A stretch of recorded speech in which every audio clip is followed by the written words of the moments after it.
어머니, 정말 너무하세요. 제가 며칠을 고민하고 용돈 아껴서 사온 선물인데 고맙다는 말 한마디가 그렇게 어려우세요? 왜 이렇게 비싼 걸 사왔냐? 돈 쓸 데가 그렇게 없냐고 타박부터 하시니 정말 서운해요. 모처럼 반가운 얼굴로 현관을 들어서던 아들이 상자를 내려놓으며 했던 말이 제 가슴을 날카로운 송곳으로 찌르는 것 같았습니다. 사실 제 마음은 그게 아니었거든요. 상자 겉면에 붙은 유명 브랜드 로고를 보는 순간 이 비싼 걸 사기 위해 아이가 직장에서 얼마나 상사 눈치를 보고 야근을 하며 고생했을지가 먼저 떠올라 가슴이 아릿했던 것뿐입니다. 그 귀한 돈을 차라리 본인들 옷 한 벌 사 입는 데 쓰지 왜 늙은 애미한테 쓰느냐는 미안함이 앞서서 나도 모르게 말이 거칠게 나갔습니다. 하지만 고개를 떨군 채 신발을 다시 신는 아들의 굽은 등을 보며 저는 제가 또 한 번 사랑이라는 이름으로 상처를 주었음을 뼈아프게 깨달았습니다. 고맙다는 말 대신 던진 제 한마디는 아들에게는 그저 비난과 상처로 남았을 테니까요. 며칠을 설레며 선물을 골랐을 자식의 예쁜 마음을 제 거친 말투가 순식간에 쓰레기통으로 던져버린 꼴이었습니다. 사과하고 싶어 손을 뻗었지만 이미 닫혀버린 현관문을 바라보며 그날 밤 제 마음속에서는 저를 자책의 늪으로 밀어넣었습니다. 은빛 클래스의 구독과 좋아요는 마음의 비타민을 가득 채울 수 있는 지름길인 거 아시죠? 지금부터 본격적인 이야기를 시작합니다. 자식이 현관문을 닫고 나간 뒤 거실에 덩그러니 남겨진 선물 상자를 바라보며 저는 한참을 움직일 수 없었습니다. 아들이 그토록 서운해하며 내뱉은 말들이 거실벽에 부딪혀 제 귀로 다시 돌아올 때마다 심장이 터질 것 같은 통증이 느껴졌습니다. 30년 넘게 자식을 키우며 나름대로 최선을 다했다고 자부해 왔는데 왜 우리 사이의 대화는 늘 이런 비극으로 끝이 나는 걸까요? 상자를 조심스레 열어보니 제가 평소 지나가는 말로 갖고 싶다던 분홍색 가디건이 들어 있었습니다. 그 색깔을 기억하고 있었을 아들의 세심함이 떠올라 눈물이 왈칵 쏟아졌습니다. 고맙다, 우리 아들 최고다. 이 쉬운 한마디를 내뱉는 대신 왜 나는 돈 아깝게 이런 걸 뭐하러 사왔니라는 가시 돋친 말을 먼저 선택했을까요?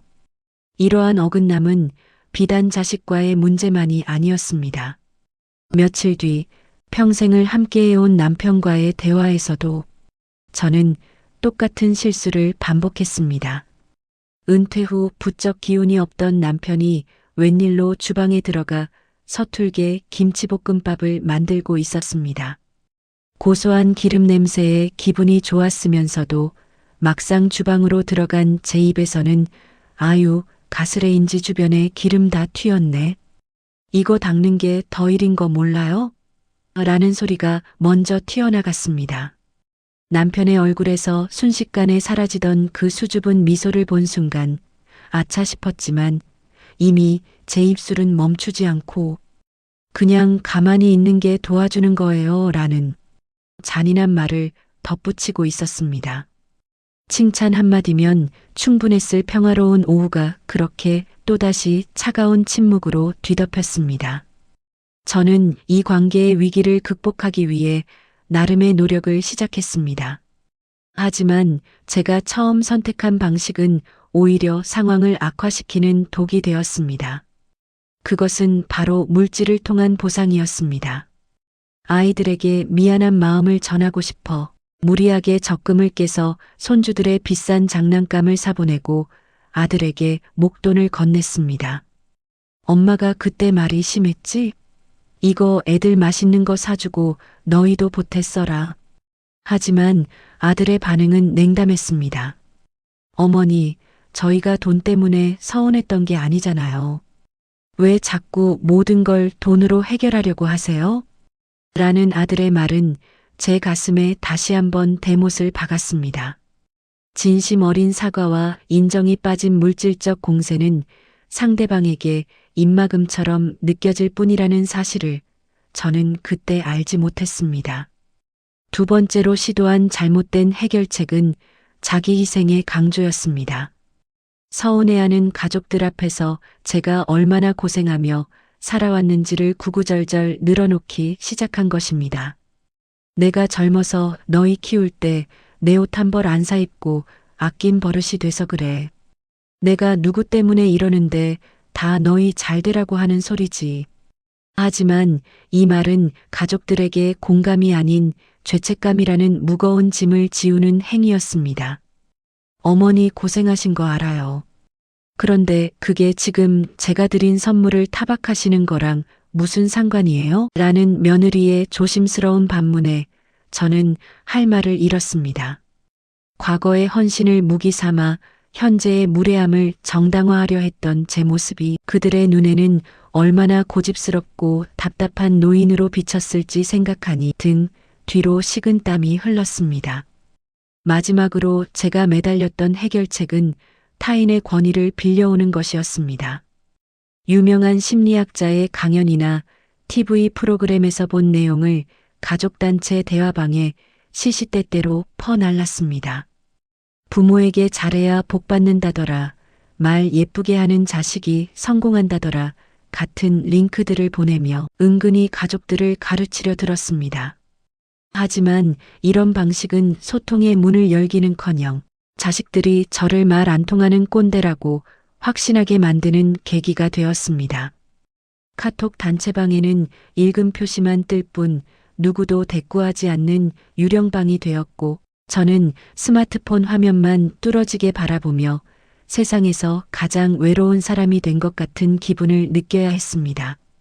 이 세 가지 해결책이 모두 실패로 돌아갔을 때 저는 극심한 상실감에 빠졌습니다. 평생을 바쳐 일군 가정이라는 울타리 안에서 내가 설 자리가 점점 사라지고 있다는 공포가 저를 짓눌렀습니다. 밤마다 거울을 보며 나는 왜 이 모양일까? 나이 들어 대접도 못 받고 이게 무슨 팔자인가 하며 스스로를 자책했습니다. 자식들을 원망했다가 나를 탓했다가 세상을 저주하기를 반복하며 제 마음은 검게 타들어갔습니다. 거울 속에 비친 제 모습은 인자한 할머니가 아니라 도끼와 외로움이 가득 찬 낯선 노파의 얼굴을 하고 있었습니다.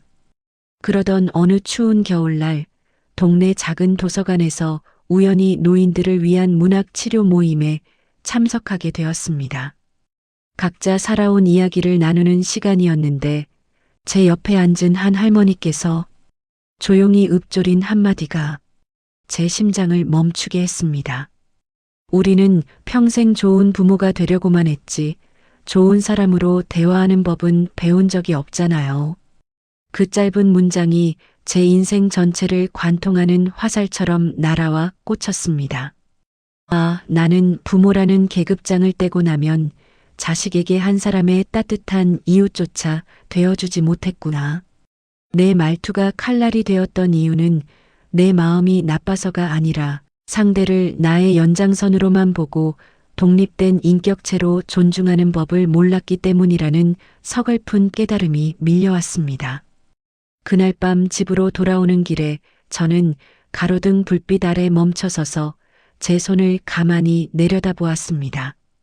거칠고 마디 굵은 이 손으로 자식들 배를 채워주고 등을 두드려주던 그 시절의 순수했던 사랑을 떠올렸습니다.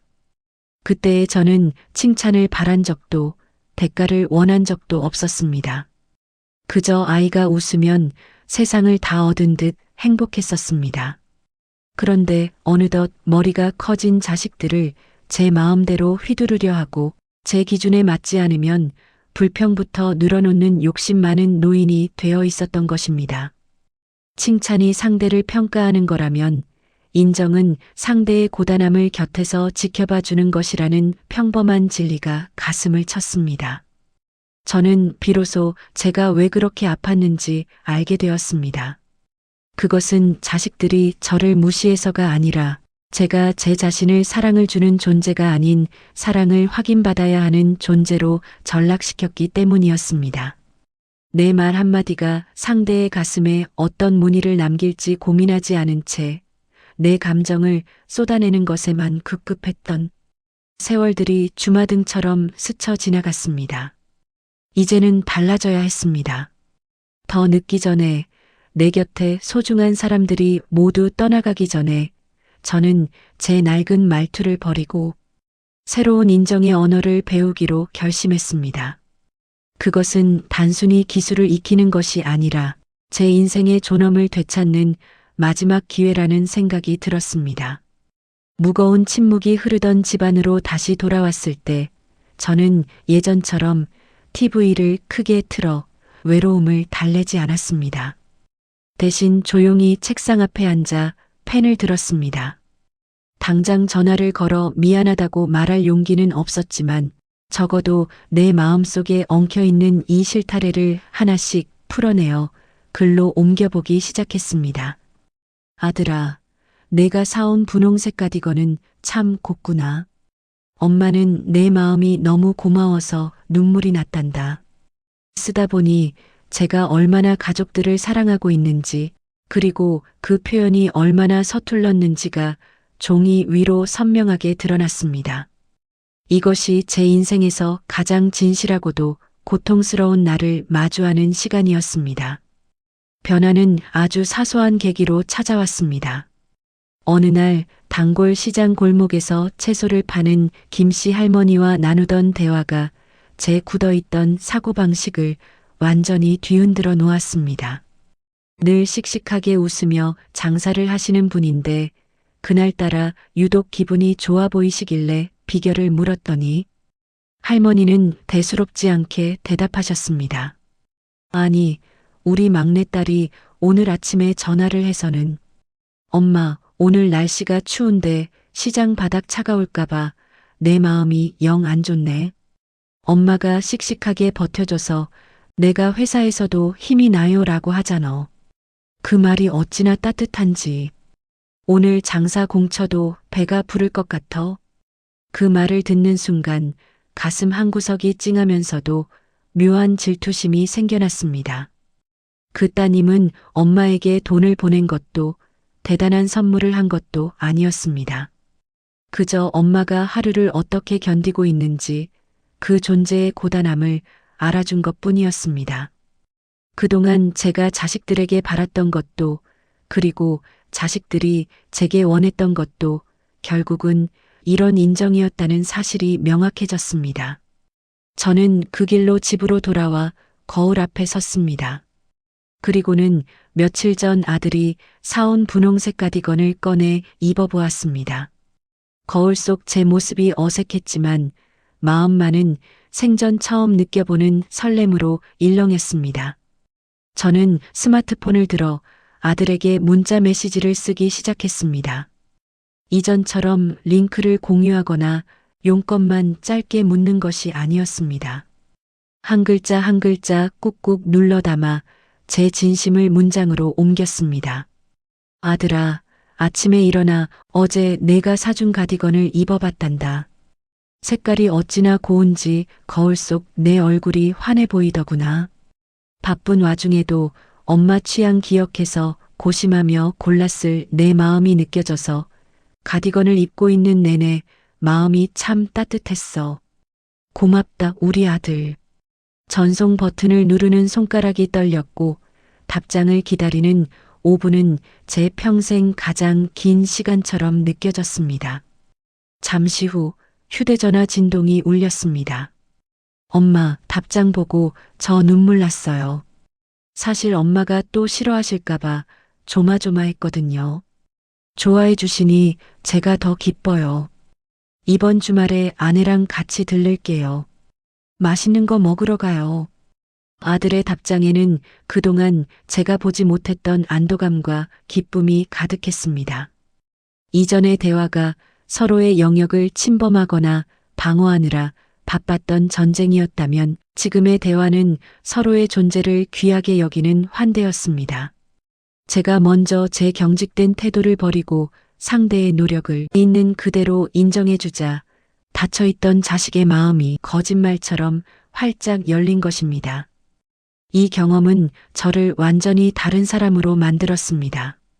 예전에는 상대가 내 마음에 들지 않는 행동을 하면 왜 저럴까 하는 비난의 마음이 먼저 들었지만 이제는 저 행동을 하기까지 얼마나 애를 썼을까 하는 관찰의 마음이 먼저 생깁니다.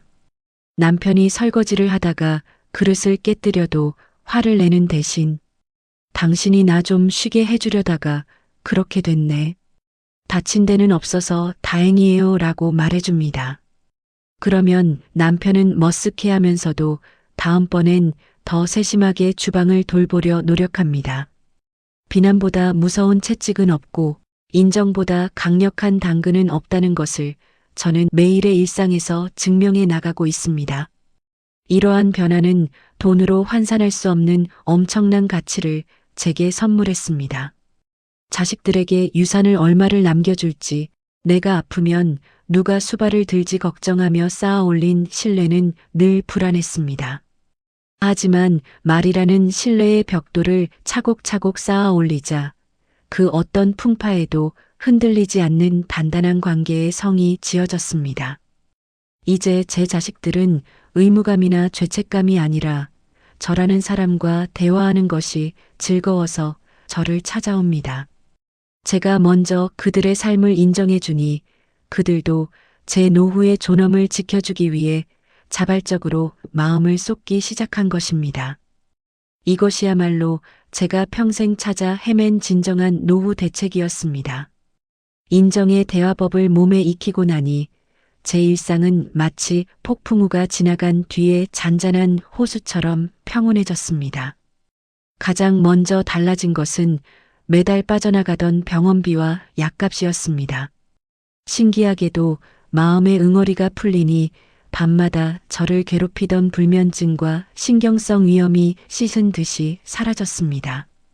예전에는 답답한 가슴을 부여잡고 병원을 전전하며 수십만 원의 검사비를 썼지만 이제는 따뜻한 말 한마디가 주는 안정감이 그 어떤 보약보다 강력한 치유제가 되어 주었습니다. 몸이 가벼워지니 하루하루를 대하는 태도에 활력이 생겼고 그 에너지는 다시 주변 사람들에게 긍정적인 파동으로 전달되었습니다. 이제 제 거실 풍경은 예전의 차가운 정적과는 사뭇 다릅니다. 주말이면 며느리가 먼저 전화를 걸어 어머니, 지난번에 말씀하신 그 인정화법 덕분에 저 회사에서 칭찬받았어요. 감사해서 맛있는 거 사들고 갈게요 라며 살갑게 굴어옵니다.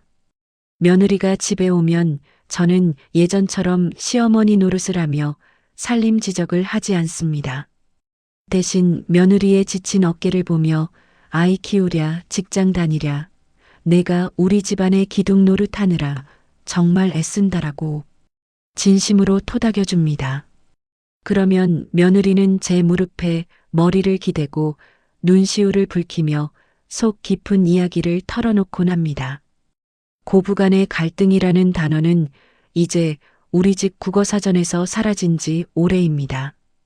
경제적인 부담 또한 눈에 띄게 줄어들었습니다. 자식들에게 인정받고 싶은 마음에 무리하게 돈을 쓰거나 비싼 선물을 사주던 버릇을 버렸기 때문입니다. 대신 저는 그들에게 시간과 귀를 내어줍니다. 자식들이 고민을 털어놓을 때 비판 없이 끝까지 들어주고 그들의 선택을 믿어준다는 말 한마디를 건네는 것만으로도 충분하다는 것을 알게 되었습니다. 자식들은 이제 제게 현금 봉투를 내밀기보다 제가 정말 필요로 하는 것이 무엇인지 세심하게 살피며 마음을 씁니다. 서로의 주머니를 탐하는 관계가 아니라 서로의 영혼을 채워주는 관계가 되자 제 노후 자금은 오히려 더 단단하게 지켜지기 시작했습니다. 삶의 질이 올라가니 저 자신을 돌보는 방식도 우아해졌습니다. 예전에는 남들에게 잘 보이기 위해 비싼 옷을 사 입었지만 이제는 나를 존중하는 마음으로 정갈하게 차려입습니다. 아침마다 거울을 보며 오늘도 평온하게 하루를 시작하는 내가 참 귀하다라고 스스로를 인정해 줍니다. 내가 나를 인정해 주니 남들의 사소한 말 한마디에 일일비하지 않게 되었고, 그런 저의 여유로운 모습은 동네 친구들 사이에서도 선망의 대상이 되었습니다. 억지로 권위를 세우려 목소리를 높이지 않아도 사람들은 제 곁에서 편안함을 느끼며 제 의견에 귀를 기울입니다.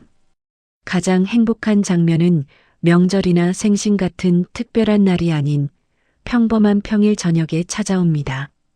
퇴근한 아들이 불쑥 찾아와 엄마가 해준 된장찌개 먹으면서 엄마랑 수다 떨고 싶어서 왔어라고 말할 때 저는 세상을 다 얻은 기분이 듭니다. 대단한 진수성찬이 아니어도 마주 앉아 서로의 수고를 알아주는 대화만으로도 식탁은 풍성해집니다. 엄마, 저 오늘 대리님한테 깨졌는데 엄마랑 얘기하니까 다 풀리네요. 라는 아들의 말에 저는 그저 미소 지으며 아들의 손을 잡아줍니다. 이것이 제가 꿈꿨던 진정한 노후의 안정이며 그 어떤 재테크로도 살 수 없는 인생의 황금기라는 사실을 매일 온몸으로 느끼며 살아가고 있습니다. 제 주변에도 이런 변화를 함께 시도한 분들이 계십니다. 제 오랜 친구인 영숙이는 평생을 호랑이 엄마로 살며 자식들을 엄하게 다스리는 것만이 부모의 도리라 믿었습니다. 아들이 승진했을 때도 당연한 결과지 자만하지 말라며 오히려 찬물을 끼얹던 친구였습니다. 그러다 제 권유로 아들에게 내가 그동안 가족들 건사하며 밤잠 줄여 공부하던 모습이 떠올라 엄마는 참 뭉클하구나라고 첫 인정의 문자를 보냈다고 합니다. 그날 밤 아들이 30 중반이 넘어 처음으로 엄마 품에 안겨 아이처럼 울었다는 이야기를 전하며 친구 영숙이도 함께 울었습니다. 말투 하나가 수십 년 묵은 서운함의 빙하를 녹인 것입니다. 물론 모든 시도가 처음부터 순탄했던 것은 아닙니다. 앞집 사는 박 씨는 제 이야기를 듣고 남편에게 설거지하느라 고생했네라고 한마디 건넸다가 해달라고 할 땐 언제고 이제 와서 선심 쓰냐는 남편의 퉁명스러운 반응에 상처받아 다시는 안 하겠다고 화를 냈습니다. 박 씨의 사례에서 우리가 주목해야 할 점은 보상 심리입니다. 내가 이만큼 부드럽게 말했으니 상대도 즉각적으로 변해야 한다는 기대가 크면 작은 거절에도 큰 좌절을 겪게 됩니다. 인정의 대화법은 상대의 반응을 조종하기 위한 수단이 아니라 내가 먼저 성숙한 인간으로서 타인의 존재를 긍정하는 수련의 과정이어야 합니다. 따라서 이 방식이 성공하기 위해서는 반드시 기억해야 할 전제가 있습니다. 바로 진정성과 일관성입니다. 어쩌다 한 번 하는 칭찬은 상대에게 어색함이나 의심을 줄 수 있지만 꾸준히 그 사람의 과정을 관찰하고 인정해주는 태도는 결국 가장 견고한 마음의 벽도 무너뜨립니다. 또한 상대를 바꾸려 하지 말고 내가 세상을 보는 렌즈를 바꾸는 것에 집중해야 합니다. 상대의 부족함보다는 그가 지키려 애쓰는 작은 가치를 먼저 찾아내는 눈을 가질 때 비로소 이 대화법은 빛을 발합니다. 오늘 우리는 칭찬보다 강력한 인정의 힘에 대해 깊이 나누어 보았습니다. 전체 내용을 정리하며 여러분의 품격을 지켜줄 3가지 조언을 드립니다. 첫째, 결과보다 과정을 말하세요. 잘했다는 평가 대신 그동안 얼마나 마음을 썼니라는 공감을 건네는 것이 상대의 마음을 여는 가장 빠른 길입니다.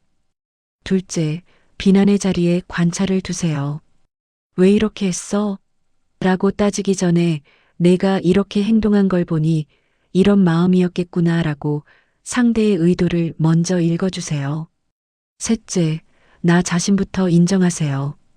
타인에게 인색한 사람은 자신에게도 인색하기 마련입니다.